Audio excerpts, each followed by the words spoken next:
de hoje. Teu destino. Embora sofras, não pertence ao sofrimento. Assim como o rio corre para o mar, tua vida segue o curso natural rumo à plenitude junto a Deus. É possível que agora experimentes a aflição como pesados calhaus tentando barrar-te o fluxo para a felicidade. Entretanto, não desesperes nem desanimes. Deixa-te levar pela correnteza suave da fé, contornando-os sem alarde, a fim de retomares a direção da paz a que estás destinado. Uma boa palestra a todos nós, então, com Delmar.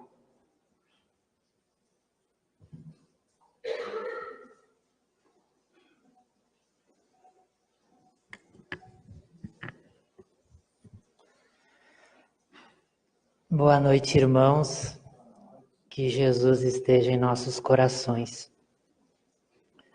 Então, a proposta da noite de hoje é nós refletirmos acerca da obra, o Livro dos Espíritos e o autoconhecimento. Por certo, ao final nós poderemos verificar o quão importante é o livro e quão importante é o autoconhecimento. No dicionário, então, o autoconhecimento é o conhecimento de si mesmo, das próprias características, sentimentos, inclinações que caracterizam o indivíduo por si próprio. Mas em todos os dicionários que nós procurarmos, nós vamos encontrar referência a Sócrates, porque isso é já um movimento e uma explicação acerca do autoconhecimento que foi trazido por Sócrates, que foi creditado a Sócrates.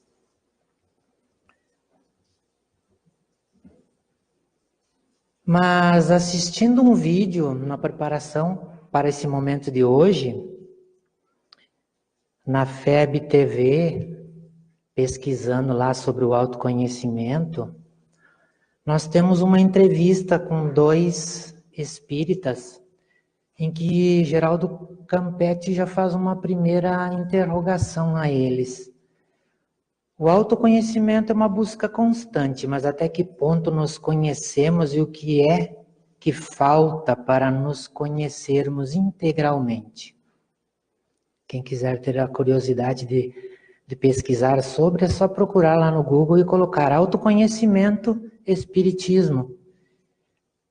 E Geraldo Campetti, então, entrevista a Sheila Costa, que é uma educadora, em que ela responde que é um processo muito profundo de busca da nossa essência interior. É o caminho para acreditar que somos espíritos imortais, que nós estamos numa caminhada de progresso, uma caminhada evolutiva absolutamente necessária para o espírito imortal. E o psicanalista Alberto Almeida, que inclusive este ano estará no 10º Congresso Espírita em Porto Alegre, em outubro. O que nos falta, ele diz que o que nos falta é marcar um encontro consigo mesmo, pois vivemos em uma rede, essa rede de informações, de internet, de Facebook, de WhatsApp, de todos esse conjunto de informações, em que buscamos fora o que nos falta dentro. O mundo nos subtraiu o processo reflexivo.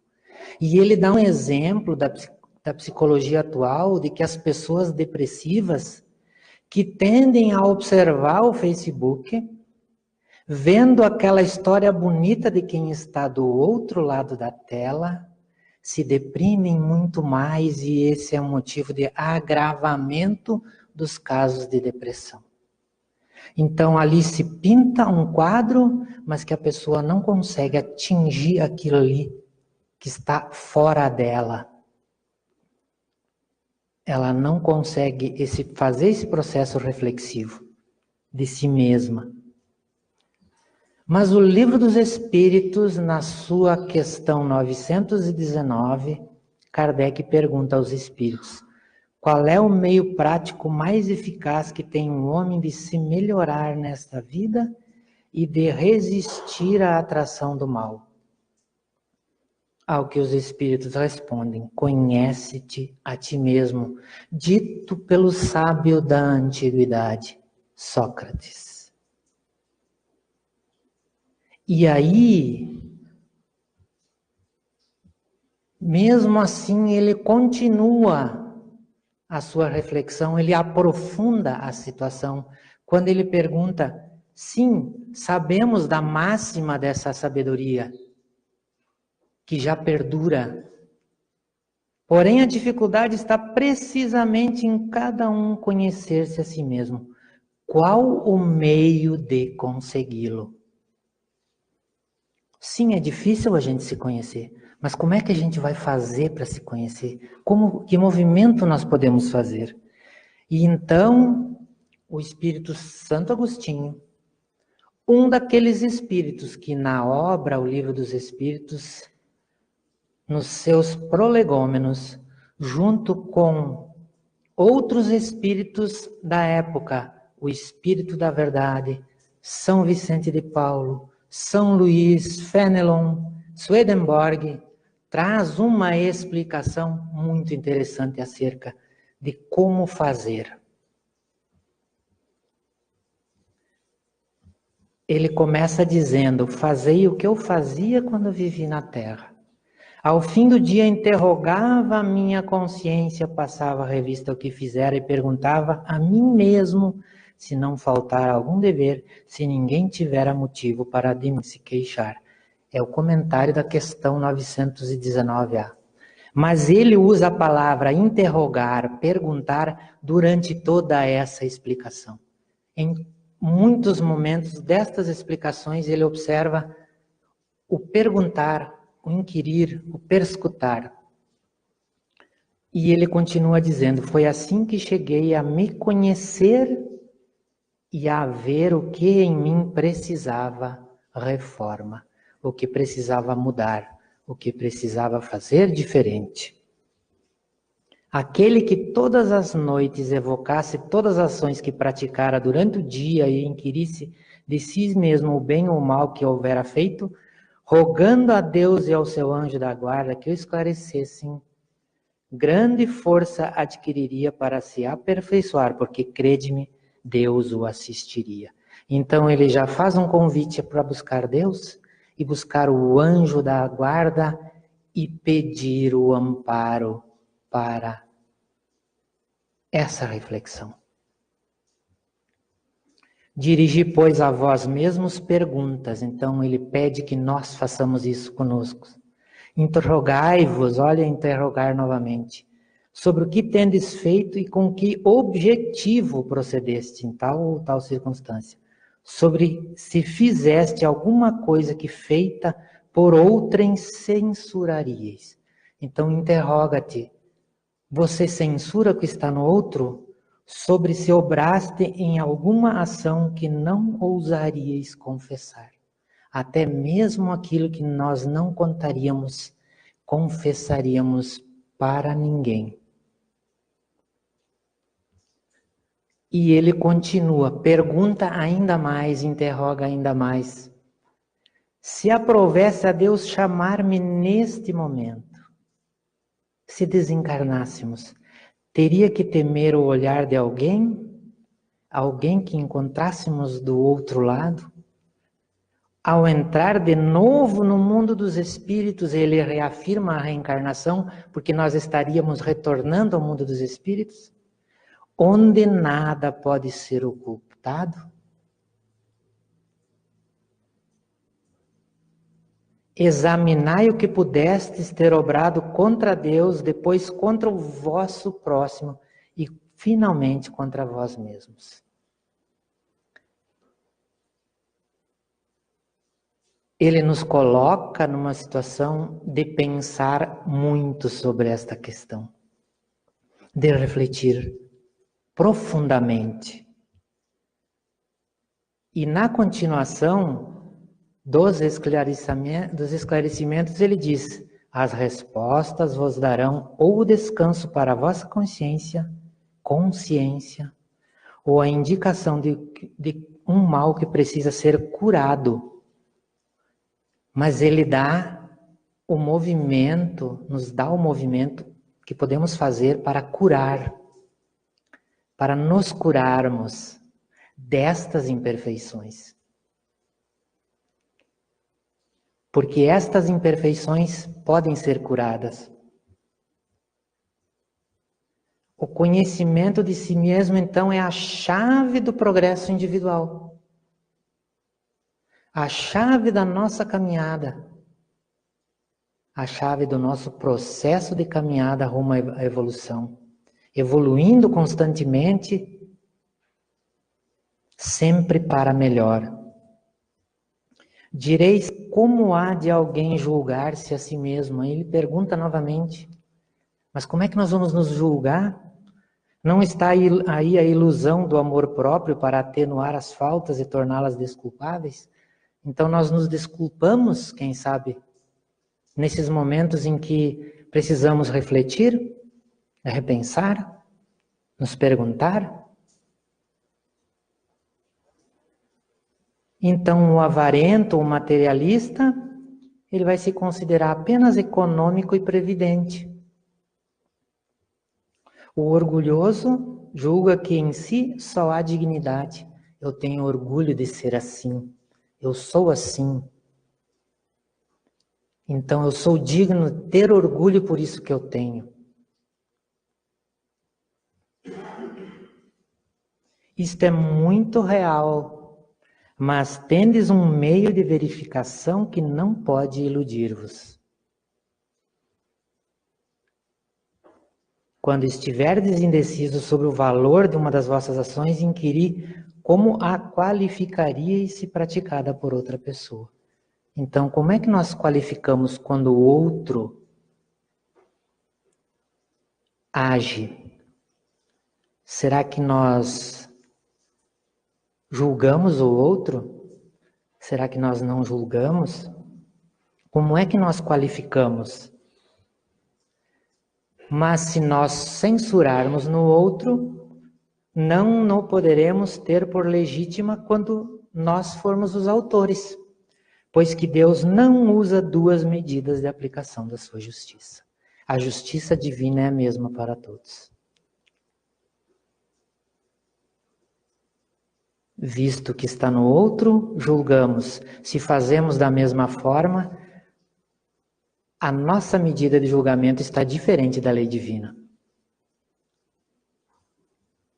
Procurai também saber o que dela pensam os vossos semelhantes e não desprezai a opinião dos inimigos. Não desprezar a opinião dos inimigos, mas como assim? Como é que um inimigo vai opinar a meu respeito? Porque ele nenhum interesse tem em mascarar a verdade. Deus muitas vezes os coloca ao vosso lado como um espelho. Então o nosso inimigo está colocado por Deus no nosso lado muitas vezes, a fim de que sejais advertidos com mais franqueza do que o faria com um amigo. Então o inimigo é mais franco do que o amigo. E ele continua, escute, consequentemente, a sua consciência, que é uma palavra muito interessante nesse contexto. Aquele que se sinta possuído do desejo sério de melhorar-se, a fim de extirpar de si os maus pendores, como do seu jardim, arranca as ervas daninhas. Então é um convite de tirar as coisas não tão boas, retirá-las de dentro de nós, como fazemos quando limpamos o nosso jardim. O jardim do nosso coração, da nossa mente, do nosso pensamento, das nossas atitudes, das nossas ações, que ainda não estão tão boas. Dê balanço no seu dia moral para, a exemplo do comerciante, avaliar suas perdas e seus lucros. Eu vos asseguro, diz ele, que a conta destes será mais avultada que a daquelas. Então os lucros valerão. No peso, as coisas boas valerão mais. Se puder dizer que foi bom o seu dia, poderá dormir em paz e aguardar sem receio o despertar na outra vida. Mas é uma caminhada diária, não significa que despertaremos no outro dia, na outra vida. O despertar na outra vida é justamente esse caminho que faremos ao longo da nossa encarnação. Para quando desencarnados, esse despertamento nos possa ser o melhor possível diante daquilo que construímos. Formulai, pois, de vós para convosco questões nítidas e precisas, e não temais multiplicá-las. Pergunte-se a si mesmo sempre e sempre. Pergunte-se cada vez mais, um processo de reflexão que se autoalimenta cada vez melhor. Justo é que se gastem alguns minutos, vejam a importância disso, alguns minutos para conquistar uma felicidade eterna. Alguns minutos do nosso dia. Alguns momentos que nós podemos fazê-lo. Ao final do dia, como esse Espírito diz, passava em reflexão. Não trabalhais todos os dias com o fito de juntar haveres que vos garantem repouso na velhice? Então ele faz esse comparativo. Nós não juntamos bens materiais para no momento da aposentadoria nós termos o repouso? Por que não fazer da mesma forma nas reflexões?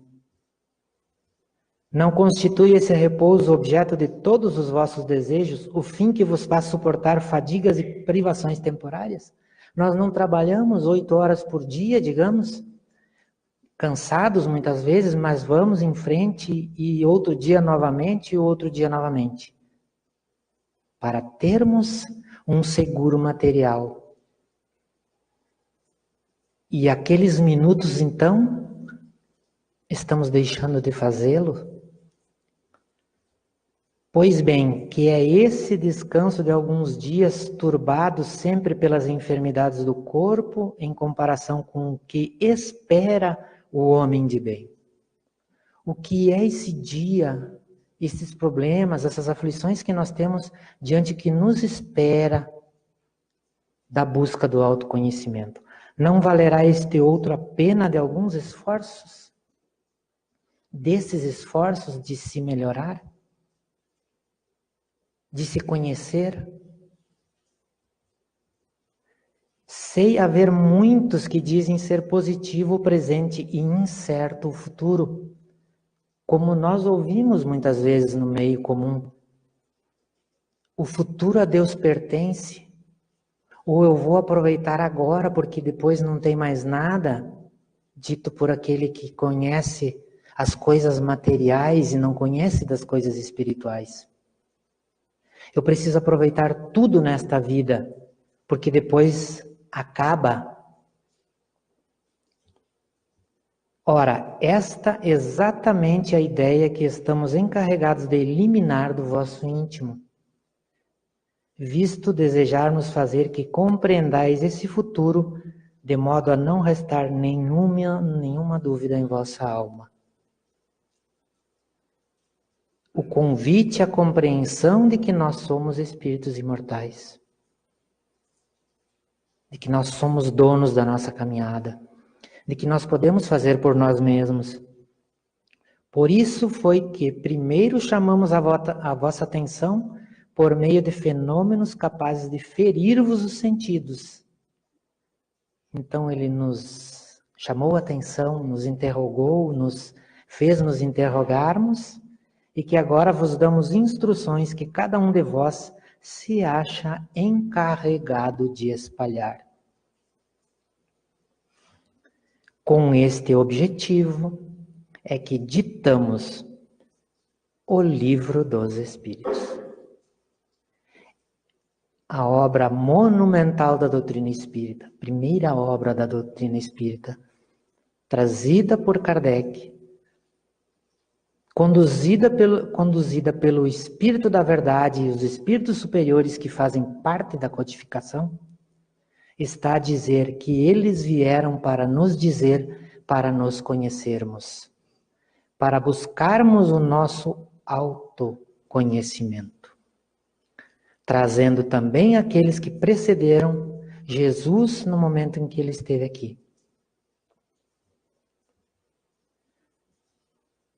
Ainda, ao final, Kardec faz um comentário. A forma interrogativa tem alguma coisa de mais preciso do que uma máxima, que muitas vezes deixamos de aplicar a nós mesmos. Ele convida-nos a fazer um cálculo matemático simples, verdadeiro e racional. É verdadeiro, sim, o que eu estou agindo está certo? Não está certo? O sim ou não nos dirão o caminho que nós estamos seguindo. Nos dará o norte para a nossa caminhada.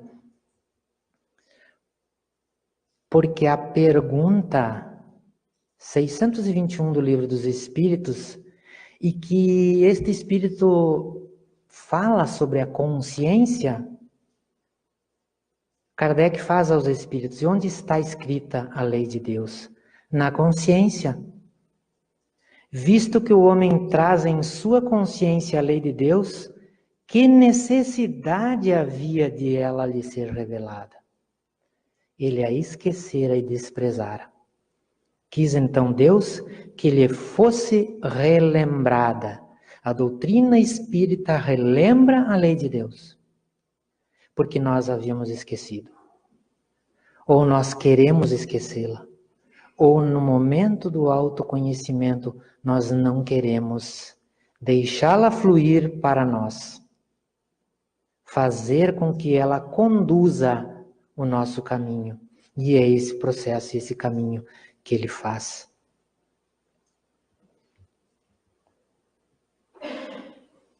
Na mesma obra do Livro dos Espíritos, a questão que antecede a essas explicações de Santo Agostinho, que cita os caracteres do homem de bem, a questão 918, ele faz um comentário. Verdadeiramente, homem de bem é o que pratica a lei de justiça, amor e caridade na sua maior pureza. Que lei? A lei que está na nossa consciência.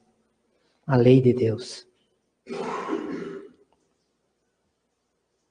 Então, o Livro dos Espíritos traz da questão 614 até a 619 todas essas questões que estão na parte terceira, que são as leis morais, que são a lei de Deus.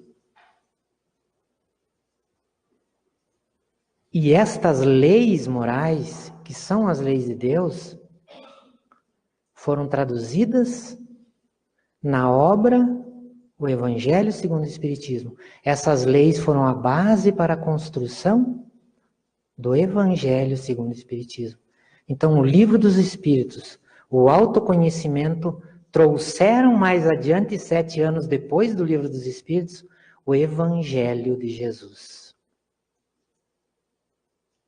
E o Evangelho de Jesus é o conhecimento necessário para a nossa transformação moral e para o nosso autoconhecimento.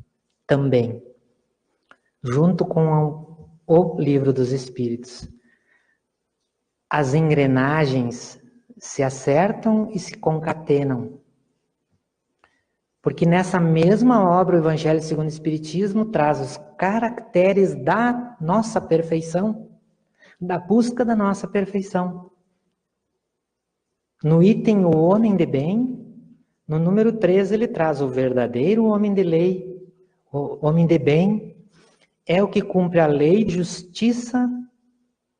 O homem de bem pratica, mas o que cumpre a justiça, a lei de justiça, amor e caridade na sua maior pureza, e traz tantas outras questões que se referem a como nos conduzirmos na nossa construção moral como espíritos imortais. como proceder como homem de bem, como construir a nossa evolução.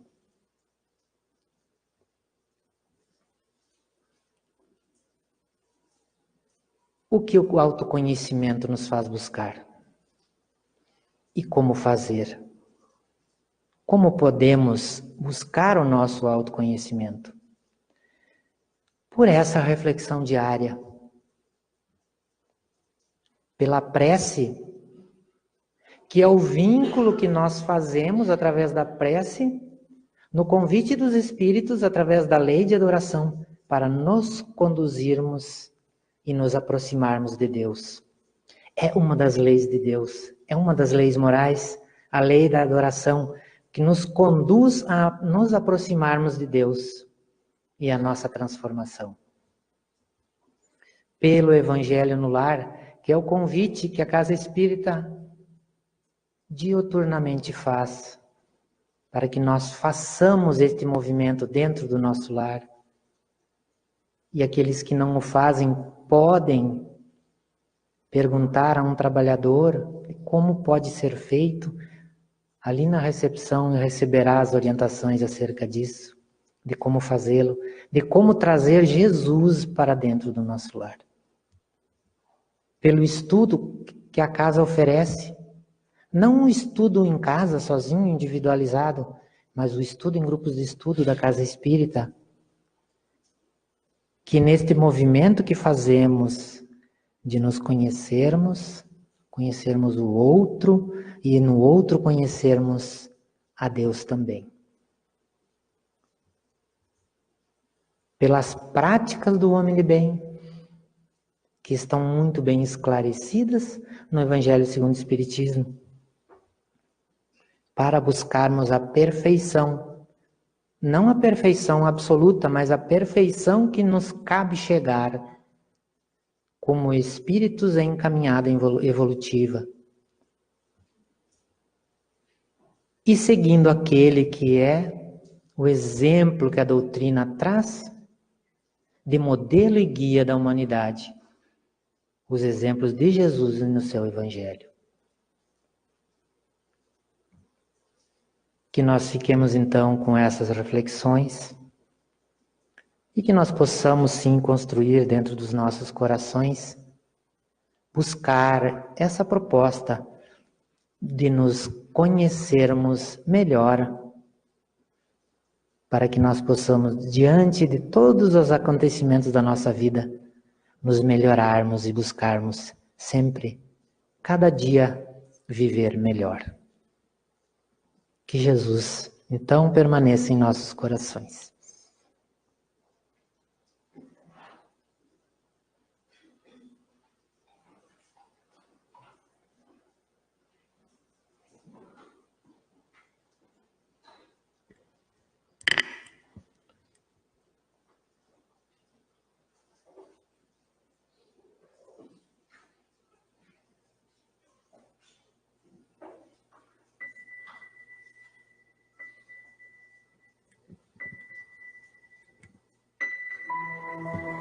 Vamos nos preparando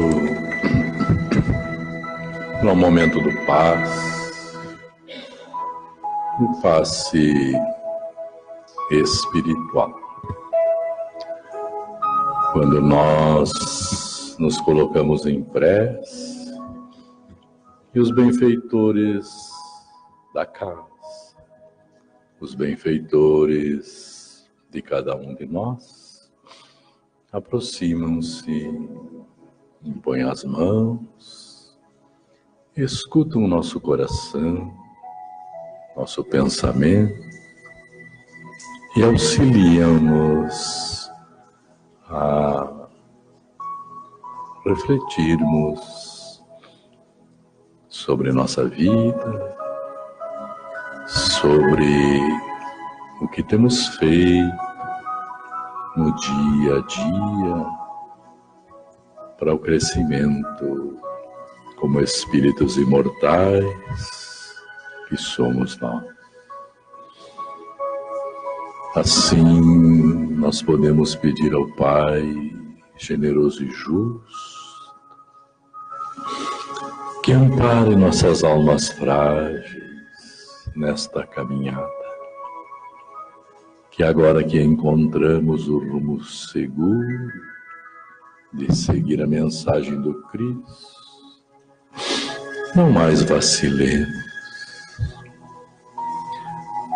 que saibamos, sem dúvidas, que o Pai está junto de nós e que jamais abandona seus filhos, encorajando-nos para que sejamos grandes frente às vicissitudes da vida.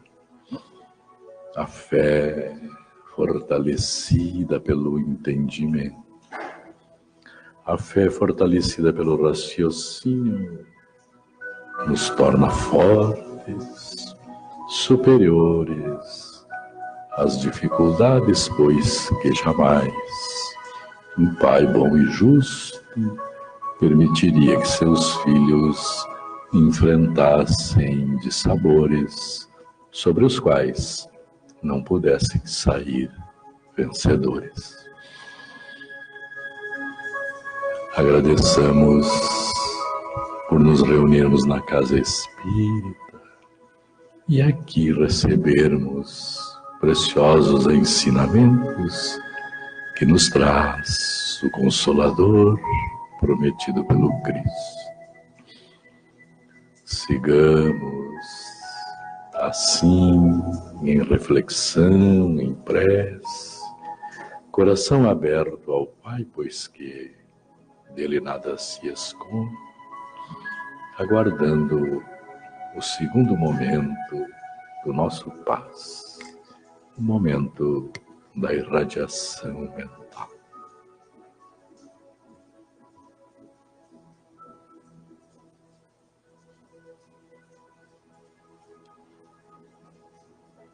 Agora, irmãos, que já recebemos as bênçãos da espiritualidade amiga, nos trazendo a paz, a harmonia aos nossos corações, vamos rogar a Ele também, a este Senhor da vida, ao nosso querido Mestre Jesus, que vela por nós em todos os nossos momentos, que Ele nos dê a oportunidade de sermos participantes também do seu projeto de amor, do seu projeto de renovação da criatura humana,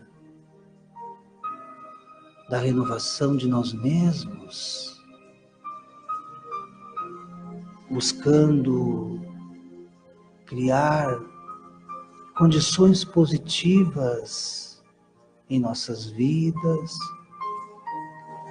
e também nas vidas de todos aqueles que estão junto conosco na caminhada.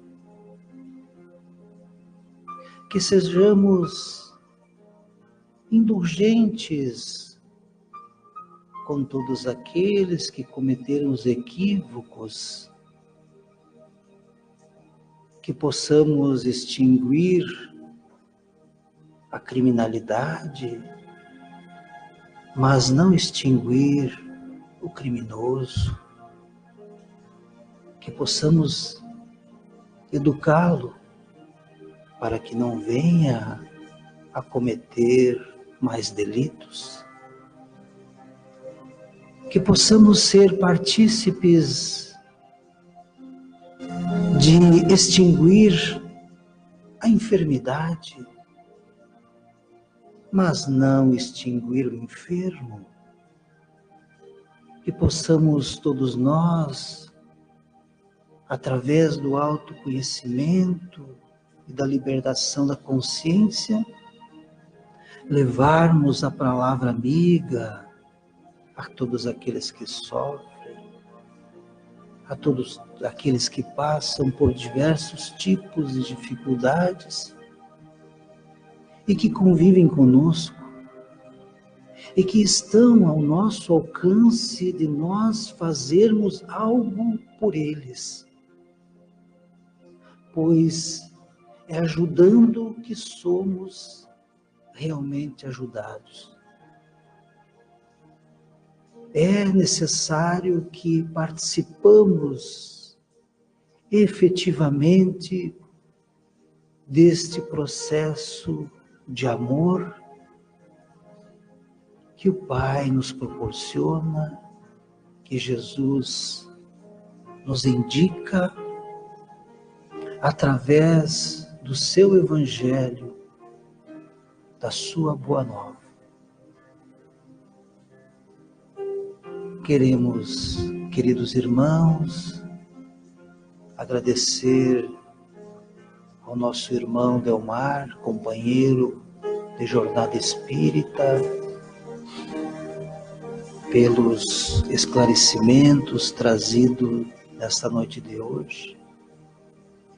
Agradecer a presença de todos que fizeram esta escolha inteligente de estar